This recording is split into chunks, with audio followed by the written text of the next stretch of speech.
Hello and WhatsApp guys, आपका स्वागत है एक और नए वीडियो लेक्चर में। इस वीडियो लेक्चर में हम लोग डिस्कस करने वाले हैं इंडियन कॉन्स्टिट्यूशन का आर्टिकल 12, जो कि डिफाइन करता है स्टेट टर्म को, है ना। स्टेट टर्म की मीनिंग या कहे डेफिनेशन जो है वो प्रोवाइडेड है आर्टिकल 12 में, और इस वीडियो लेक्चर में हम इसी को डिस्कस करने वाले हैं। इससे पहले यार हम लोगों ने प्रीएम्बल टॉपिक के ऊपर डिस्कशन किया था। अगर वो वीडियो लेक्चर आपने नहीं देखा तो डिस्क्रिप्शन में उसका लिंक मिल जाएगा, वहाँ से आप उस वीडियो लेक्चर को देख सकते हो। इस वीडियो लेक्चर में हम लोग स्टेट टॉपिक के ऊपर डिस्कस करेंगे, आर्टिकल 12 के ऊपर डिस्कशन करेंगे। बेसिकली इस वीडियो में 3 सब टॉपिक्स होंगे। सबसे पहले हम लोग ये देखेंगे कि स्टेट, ये जो शब्द है इसका क्या मीनिंग होता है, क्या डेफिनेशन है इसकी आर्टिकल 12 के अकॉर्डिंग। फिर उसके बाद हम लोग देखेंगे कि इंपॉर्टेंस ऑफ स्टेट, जो स्टेट ये जो मीनिंग प्रोवाइडेड है, डेफिनेशन प्रोवाइडेड है, इसको प्रोवाइड करना आखिर ज़रूरी क्यों है, ठीक है, इसकी क्या इंपॉर्टेंस है। फिर लास्ट में हम लोग डिस्कस करेंगे the meaning of the terms local authority and other authorities, ठीक है। ये काफ़ी इंपॉर्टेंट टॉपिक है। आर्टिकल 12 में लोकल अथॉरिटी और अदर अथॉरिटीज़ ये फ्रेजेस यूज़ हुए हैं, और इस फ्रेजेस को बहुत वाइड स्कोप में इंटरप्रेट किया गया है through various judgements of court. तो इन फ्रेजेस का क्या मतलब है जो कि आर्टिकल 12 में यूज़ हुए हैं, इसको भी हम लोग लास्ट में डिस्कस करेंगे। तो बेसिकली ये 3 सब टॉपिक्स आप कह सकते हो इस पूरे वीडियो लेक्चर में, एक के बाद एक हम डिस्कस करेंगे। तो सबसे पहले शुरू करते हैं हम लोग मीनिंग या definition of the term state. तो according to article 12 state includes the following. Article 12 के अकॉर्डिंगली हमारे इंडियन कॉन्स्टिट्यूशन में, संविधान में, जहाँ कहीं भी स्टेट टर्म का यूज़ हुआ है, इस शब्द का यूज़ हुआ है, उसमें 3 चीज़ें आती हैं। It includes 3 things. What? First is the government and parliament of India, second is government and legislature of each of the states in India, and the third one is local or other authorities within the territory of India or under the control of the Indian government, ठीक है। तो state term जो use हुआ, यही है इसकी definition, यही है इसकी मीनिंग आर्टिकल 12 के अकॉर्डिंगली स्टेट शब्द की, कि इसमें 3 चीज़ें आती हैं। गवर्नमेंट और parliament of India, government and state legislature, है ना, state legislature of each of the states, और last one is local or other authorities जो कि टेरिटरी ऑफ इंडिया के अंदर बिलोंग करती हैं या फिर they are under the control of Indian government. तो जो यहाँ पे आप टर्म देख रहे हो गवर्नमेंट, ठीक है, गवर्नमेंट शब्द का यूज़ हुआ है यहाँ पर। ये गवर्नमेंट टर्म रिफ़र कर रहा है एग्जीक्यूटिव को, ठीक है। आप सभी को पता होगा 3 ब्रांचेस होती हैं हमारे गवर्नमेंट की, एग्जीक्यूटिव, लेजिस्लेचर और जुडिशरी, ठीक है। यहाँ पर ये जो टर्म है गवर्नमेंट, ये रिफ़र कर रहा है केवल executive part of the government, ठीक है। सेंट्रल पर जो हमारी सरकार है उसका जो एग्जीक्यूटिव पार्ट है, एग्जीक्यूटिव अथॉरिटीज़ हैं, वही इस टर्म में बिलोंग करती हैं, वही इस टर्म में इंक्लूडेड होती हैं, ठीक है। और यही सेम सेकंड पॉइंट के साथ भी है। गवर्नमेंट एंड स्टेट लेजिस्लेचर्स में जो गवर्नमेंट टर्म है, इसमें आता है the executive of what, the executive of each of the states of our country, ठीक है। हमारे स्टेट्स, हमारे देश में जितने भी राज्य हैं, जितने भी स्टेट्स हैं, उनकी जो सरकारों के जो एग्जीक्यूटिव अथॉरिटीज़ हैं, वो सारी ही रिफ़र करी जा रही हैं इस वर्ड गवर्नमेंट से, ठीक है। गवर्नमेंट को आप वाइड सेंस में मत समझिएगा, इसमें केवल क्या है, गवर्नमेंट से यहाँ पे मतलब है सिर्फ और सिर्फ वहाँ उनके एग्जीक्यूटिव ब्रांच से, एग्जीक्यूटिव पार्ट से, ठीक है। और बाकी यहाँ पर जो यूज़ हुआ है पार्लियामेंट, पार्लियामेंट से तो आप लोग समझ ही गए होंगे, पार्लियामेंट से मतलब लेजिस्लेचर से, और यहाँ सेकंड पॉइंट में तो डायरेक्टली यूज़ ही कर दिया लेजिस्लेचर ऑफ ईच स्टेट्स, ठीक है। अब एग्जीक्यूटिव क्या होता है, लेजिस्लेचर क्या होता है, इतना बेसिक तो आई गेस आप सभी को पता होगा, तो वो मुझे एक्सप्लेन करने की ज़रूरत नहीं है, ठीक है। तो आसान शब्दों में पहले वाले पॉइंट का क्या मतलब है कि यूनियन में, यानी सेंट्रल में, यूनियन में जो एग्जीक्यूटिव है, ठीक है, प्लस जो लेजिस्लेचर है, यूनियन में जो एग्जीक्यूटिव है और लेजिस्लेचर है, वो स्टेट के अंदर बिलोंग करता है। दूसरे पॉइंट का क्या मतलब है, स्टेट लेवल पे जितने भी स्टेट्स हैं हमारे कंट्री में, स्टेट लेवल पर जितना एग्जीक्यूटिव अथॉरिटीज़ हैं और जितने भी लेजिस्लेटिव बॉडीज़ हैं, लेजिस्लेटिव अथॉरिटी है यानी स्टेट लेजिस्लेचर, वो दोनों जो है बिलोंग करते हैं स्टेट के अंदर, स्टेट टर्म के अंदर। और तीसरा क्या है, लोकल एंड अदर अथॉरिटीज़। तो ये लोकल एंड अदर अथॉरिटीज़ जो है, ये तो अपने हम लोग लास्ट में देखेंगे, ठीक है, डिस्कस करेंगे। इसमें बहुत सी जजमेंट्स आपको देखनी पड़ेंगी। लोकल एंड अदर अथॉरिटीज़ बहुत ही जनरल सा वर्ड है, ठीक है। लोकल अथॉरिटी तो चलो फिर भी आपको मैं बताऊंगा एक डेफिनेशन। अदर अथॉरिटी, अदर में अब क्या आता है, ठीक है, तो अदर में तो बहुत चीज़ें आ जाती है। तो कौन कौन सी अथॉरिटीज़ आएंगी, तो बहुत सी जजमेंट्स आपको इसमें पढ़नी पड़ेंगी, याद रखनी पड़ेंगी। पहले 2 पॉइंट तो बहुत सिंपल है। पहले पॉइंट का मतलब है कि यूनियन के लेवल पर जो एग्जीक्यूटिव है, यूनियन के लेवल पर जो लेजिस्लेचर है, वो स्टेट में बिलोंग करता है, उसका वो स्टेट टर्म के अंदर आता है। और दूसरा पॉइंट का भी सिंपल है कि स्टेट लेवल पर जो एग्जीक्यूटिव अथॉरिटीज़ हैं और जो लेजिस्लेचर है, वो भी स्टेट टर्म के अंदर इंक्लूडेड है, ठीक।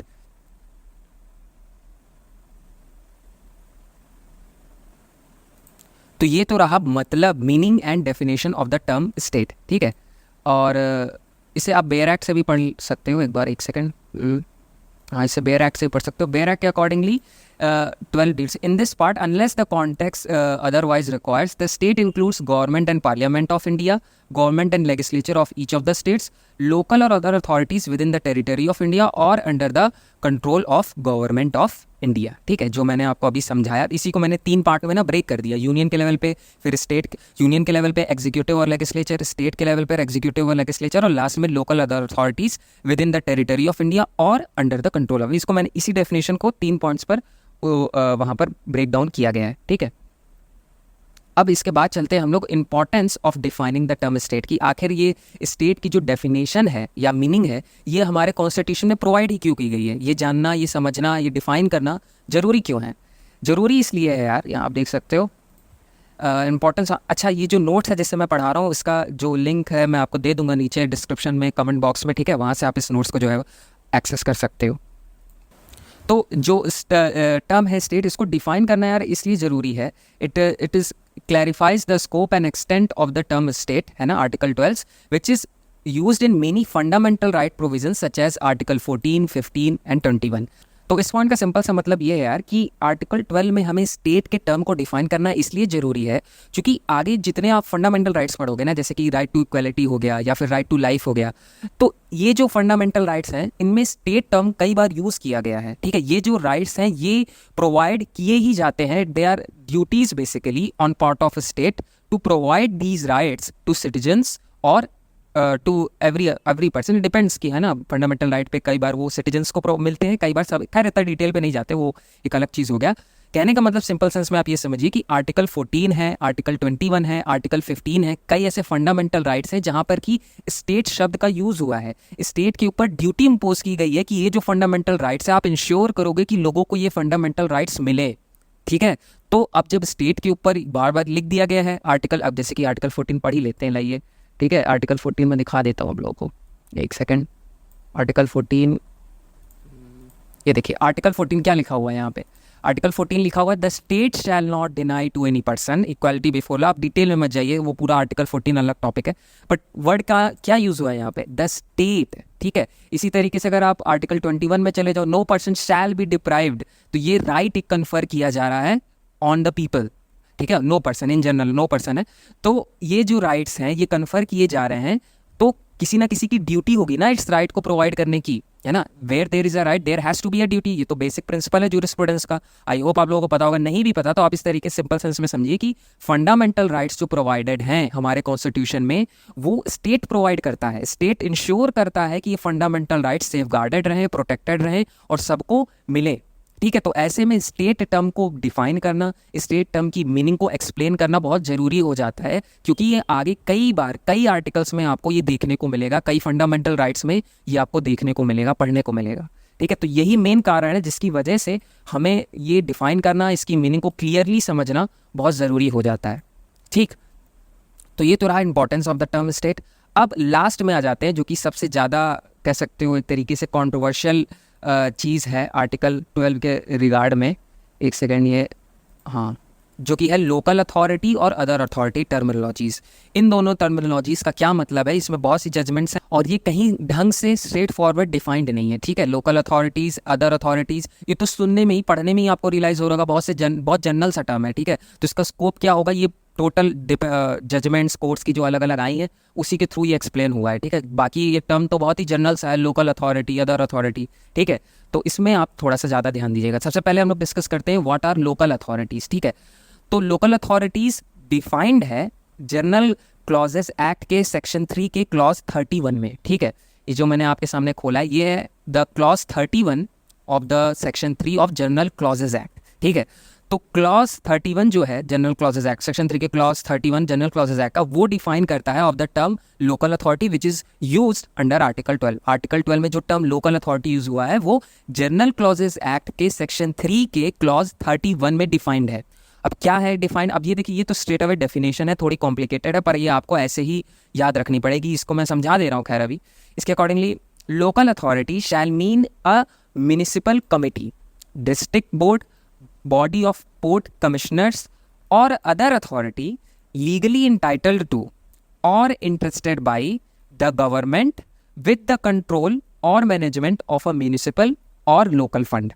ठीक है, तो इस डेफिनेशन का सिंपल सा कहने का ये मतलब है, लोकल अथॉरिटी शब्द जो यूज़ हुआ है आर्टिकल 12 में, उसका मतलब होता है म्यूनिसिपल कमिटी, ठीक है, उसका मतलब होता है डिस्ट्रिक्ट बोर्ड, उसका मतलब होता है बॉडी ऑफ पोर्ट कमिश्नर्स, या फिर any other authority which is been legally entitled or trusted by the government with the control or management of the municipal और लोकल फंड, ठीक है। अब ये तो स्ट्रेट अवे डेफिनेशन है। अब इसमें कोई भी एरिया की जो म्यूनिसिपल कमेटी है वो लोकल अथॉरिटी में आती है, डिस्ट्रिक्ट कोई डिस्ट्रिक्ट बोर्ड है वो भी लोकल अथॉरिटी पे, और body of port commissioners, port commissioner यहाँ पर मतलब वही पोर्ट्स है, शिप्स वाले पोर्ट्स है, जो पोर्ट्स होते हैं वहाँ पर कई बार क्या है, कई कमिश्नर्स अपॉइंट किए जाते हैं गवर्नमेंट द्वारा, तो वो commissioners, that particular body of commissioner which are working at the ports are also included within the meaning of the term local authority, ठीक है। और क्या है, अदर अथॉरिटी लीगली इंटाइटल्ड और इंटरेस्टेड बाय गवर्नमेंट, कोई भी ऐसी authority जिसको कि गवर्नमेंट ने ये अथॉरिटी दे रखी है कि वो म्यूनिसिपल या लोकल फंड को कंट्रोल करे या फिर म्यूनिसिपल और लोकल फंड को मैनेज करे, तो वो अथॉरिटी भी क्या है, लोकल अथॉरिटी टर्म के अंदर आती है, ठीक है। आसान शब्दों में म्यूनिसिपल कमेटी लोकल अथॉरिटी के अंदर आती है, डिस्ट्रिक्ट बोर्ड आता है, बॉडी ऑफ पोर्ट कमिश्नर आता है, और ऐसी कोई भी अथॉरिटी आती है जिसको कि गवर्नमेंट ने लीगली इंटाइटल किया है, पावर दे रखी है with control and management of the municipal और द लोकल फंड, ठीक। तो ये तो बेसिक स्ट्रेट अवे डेफिनेशन है, इसमें कुछ ऐसा खास वो समझने को नहीं है, बहुत ही सरल शब्दों में है ये, पर ये जो सेक्शन है और इसमें जो वर्ड्स यूज हुए हैं, मोटे तौर पर अगर आपको शॉर्टकट में याद करना हो ना, तो आप ये याद कर लो, म्यूनिसिपल कमेटी, डिस्ट्रिक्ट बोर्ड और any other authority which has the power by government to control और मैनेज द म्यूनिसिपल और लोकल फंड, ठीक है। इतना आप याद कर लोगे तो आपका काम हो जाएगा।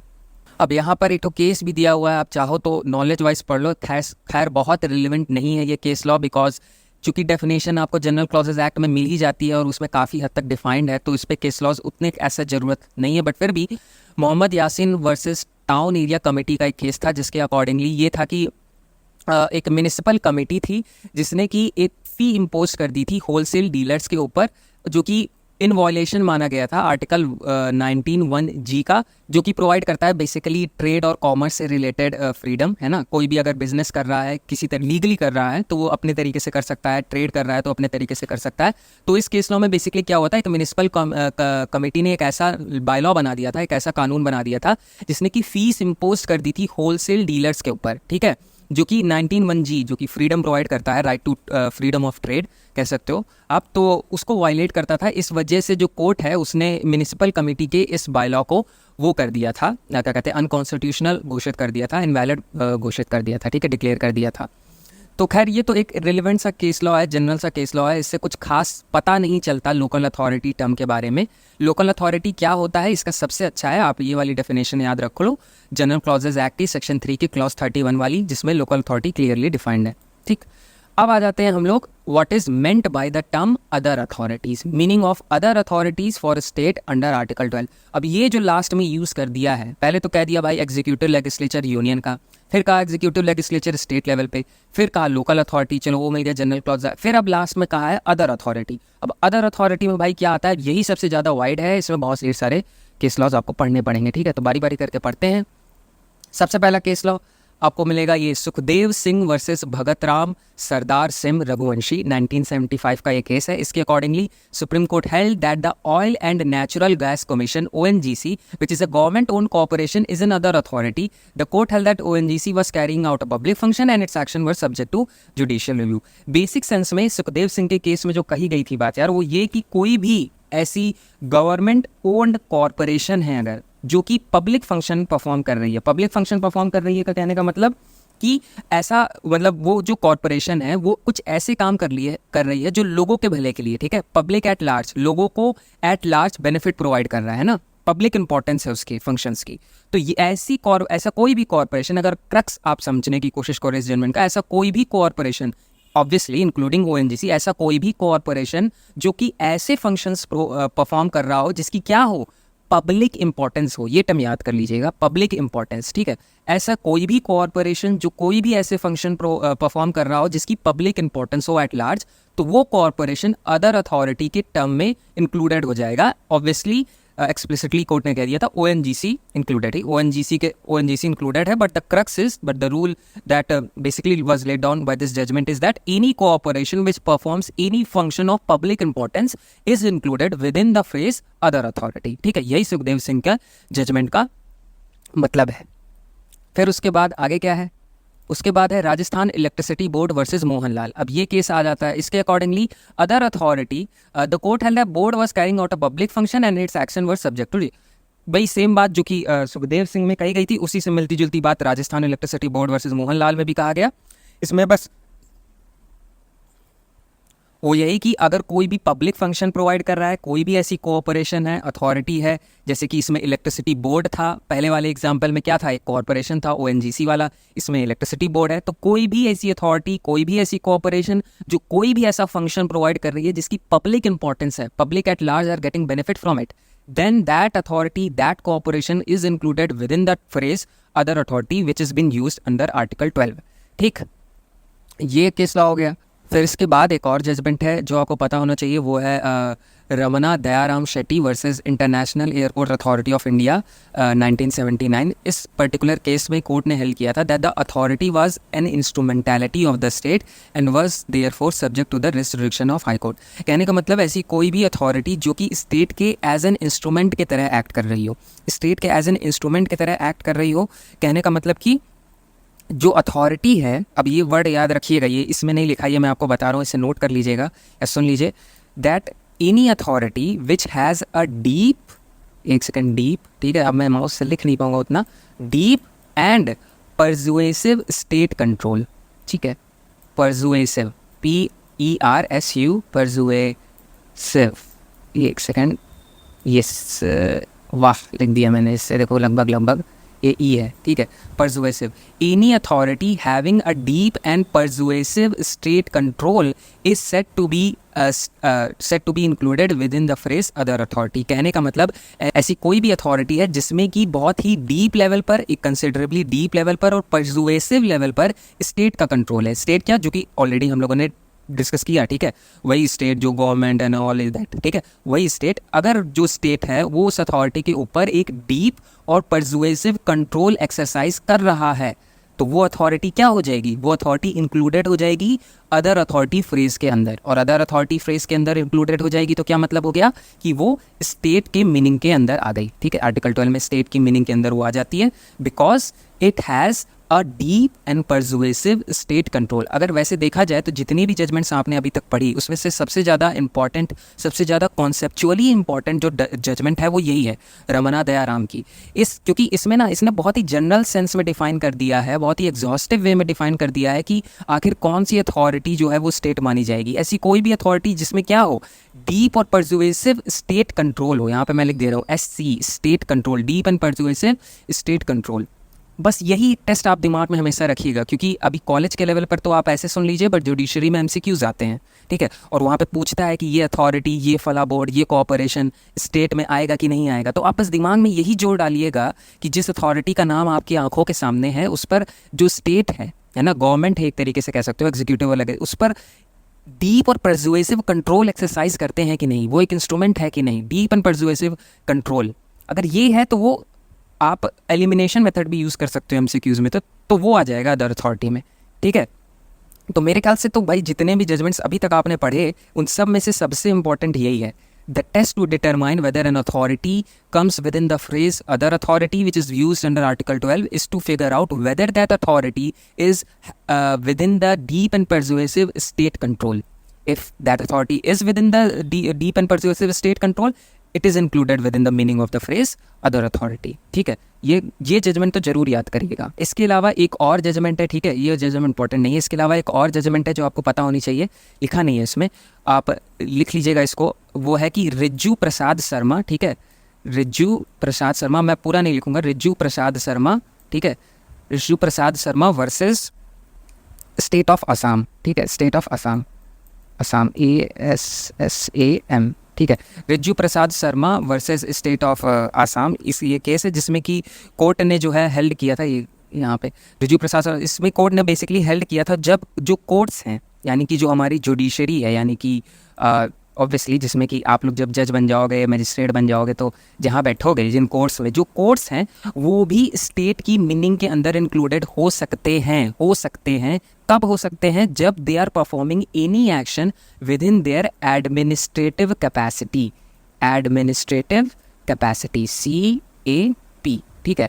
Courts are also included within the meaning of the term state under Article 12 if they are performing any function within their administrative capacity। कहने का क्या मतलब, इस केस में कोर्ट ने कहा कि भाई जो कोर्ट्स हैं, जुडिशरी है, वो भी स्टेट के मीनिंग में आ जाएगी अगर वो कोई एडमिनिस्ट्रेटिव कैपेसिटी में कोई एक्शन कर रही होगी तब, ठीक है। अब इस एडमिनिस्ट्रेटिव अथॉरिटी मतलब देखो, एडमिनिस्ट्रेटिव एक्शन वो एक्शन होता है जो कि डायरेक्टली अफेक्ट कर रहा हो सिटीजन्स को, लोगों को, ठीक है। अब ऐसा कोई भी ऑर्डर, ऐसा कोई भी गाइडलाइन, कुछ भी जो कि डायरेक्टली अफेक्ट कर रहा हो citizens, courts generally administrative actions नहीं लेती है, पर कुछ ऐसे इंस्टेंसेस हैं, कुछ ऐसे एग्जांपल्स हैं जहां पर कि कोर्ट्स जो है एडमिनिस्ट्रेटिव एक्शंस भी लेती है। ऐसा ही एक एग्जांपल मैं आपको देना चाहूँ जो आपको, आई होप आप लोगों को पता हो, रिट ऑफ मैंडमस, ठीक है। रिट ऑफ मैंडमस आपने सुन रखा होगा, MAND, समझ जाइएगा। रिट ऑफ मैंडमस में क्या होता है? रिट ऑफ मैंडमस में कोर्ट एक ऑर्डर इशू करती है against public authorities. Public authorities कहने का मतलब ऐसी अथॉरिटीज़ जो कि ऐसे काम कर रही हैं जो कि डायरेक्टली सिटीजन्स को और लोगों पर असर करते हैं।